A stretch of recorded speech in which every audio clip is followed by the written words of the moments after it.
Minha opção de abordagem aqui é uma opção distinta. Os colegas que vão, na sequência, intervir vão falar sobre o texto. Quais são as propostas materializadas no texto que foi encaminhado e no que está se pondo agora, possivelmente, a votação nos próximos dias. Mas eu vou falar um pouco sobre o contexto. Vou falar sobre falhas sequenciais e por que a gente tem a sensação de que já viu esse filme. Alguns de nós já viram mesmo, né? Eu creio que o desembargador Alcino também, acho que Fernando, né? Já estávamos na pista quando essa sucessão de mudanças começaram a acontecer, e é importante a gente entender por que isto se dá, até para que a gente faça uma prospecção melhor do que vem para o futuro. O nosso percurso hoje, então, vai envolver 3 temas principais. Eu vou falar um pouquinho sobre sustentabilidade e a dimensão futura do interesse público, porque, afinal, a ideia era discutir um pouco sustentabilidade das cidades, então é preciso que a gente estabeleça um acordo semântico sobre isso.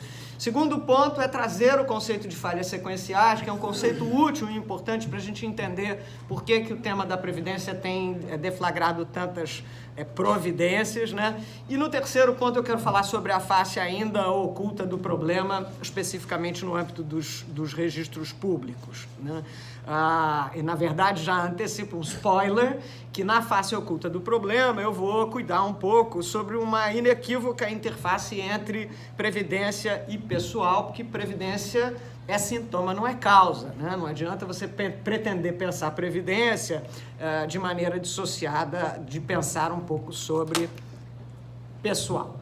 Muito bem, começando então sobre o tema da dimensão futura do interesse público, sustentabilidade e a dimensão futura do interesse público.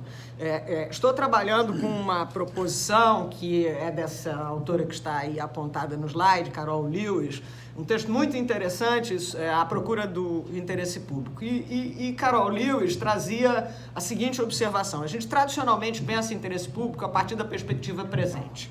O que é hoje o interesse público? Quais são as necessidades coletivas que hoje determinam a formatação ou a identificação de alguma coisa que seja interesse público? E aí a gente trabalha a dimensão presente. Hoje o interesse público nos leva a pensar em aspectos relacionados à mutualidade, né? Quer dizer, atender interesses, mas de maneira a congregar, a atender parcialmente todas as pretensões que se apresentem, né? Mutualidade no sentido de mútuo, de todos serem incluídos nessa identificação do que seja interesse público. E a gente pensa muito na identificação do interesse público a partir de uma perspectiva democrática. Quem pode enunciar o interesse público? Quem vocaliza as pretensões do interesse público? Né? Isso é o que a gente normalmente discute quando pensa em interesse público. Mas Carol Lewis vai e diz o seguinte: olha, a gente, com a ampliação do potencial de intervenção humana, e isso é inequívoco, a intervenção humana hoje em dia gera efeitos para os próximos 20, 50, 100 anos, com a ampliação do potencial de intervenção humana, a gente não pode mais pensar em interesse público a partir de uma perspectiva unicamente presente. A gente precisa pensar também na dimensão futura do interesse público, né? Como as escolhas administrativas hoje havidas afetam e interferem no futuro, não só da própria administração, mas daqueles que são os destinatários da atuação da administração pública. E aí Carol Lewis diz, olha, no campo da dimensão futura do interesse público, a gente tem que ter em conta 2 coisas, a sustentabilidade e o legado, né? Vejam que aí o conceito tradicional de sustentabilidade envolve desenho ou formatação de atividades humanas que visem suprir necessidades atuais sem comprometer o futuro das próximas gerações. Esse é um conceito mais amplo do que seja sustentabilidade. E esse conceito, que pode se apresentar como suficiente no plano geral, ele não será suficiente quando você pensa na administração pública. Porque quando você pensa em administração pública, numa Constituição como a Constituição de 88, que tem compromissos finalísticos, tem deveres de agir, tem atividades que ela tem que executar, é preciso que a gente pense mais do que simplesmente assegurar necessidades atuais sem comprometer o futuro. A gente tem que pensar em assegurar necessidades atuais e continuar assegurando estas mesmas necessidades para o futuro. Então você incorpora essa dimensão positiva do dever de ação estatal a compreensão do que seja sustentabilidade. Então, sustentabilidade em matéria de administração pública envolve a capacidade de prosseguir oferecendo aquelas mesmas atividades, envolve uma lógica de preservar a ação potencial e futura, envolve uma lógica de assegurar que uma iniciativa estatal se prolongue no tempo, se mantenha no tempo, né?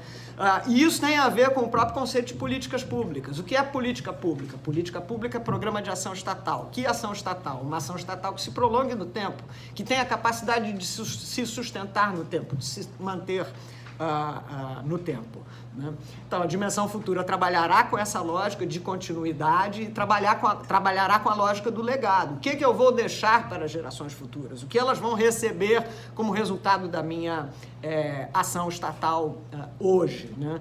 Vejam que isso reconfigura o pensar interesse público, porque isso envolve a avaliação dos efeitos da ação estatal hoje e para o futuro.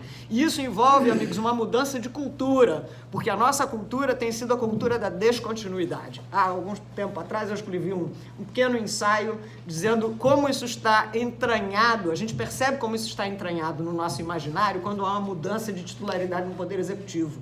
Porque aí a imprensa passa a noticiar. O governador do estado tal editou 70 decretos, suspendendo contratos, isso, aquilo, aquilo. Aí a gente fala, que beleza!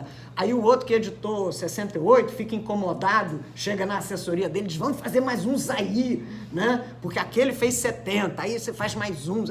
Esse editou 74 decretos, interrompendo tudo. Que beleza, né? Porque a descontinuidade é a cultura. Agora, alguém editar 74 decretos suspendendo tudo que estava acontecendo é um péssimo sinal. Porque ou tudo que estava acontecendo era muito ruim, e aí os 74 decretos se justificam, ou os 74 decretos aconteceram por uma pura e simples cultura de que se é do outro eu tenho que descontinuar. Então vejam que recepcionar essa ideia de sustentabilidade, isso vai ser um certo esforço. Mas isso é relevante no tema que une o fórum, né? Pensar em cidades sustentáveis envolve, na perspectiva da administração pública, pensar numa atuação da administração pública que seja também sustentável.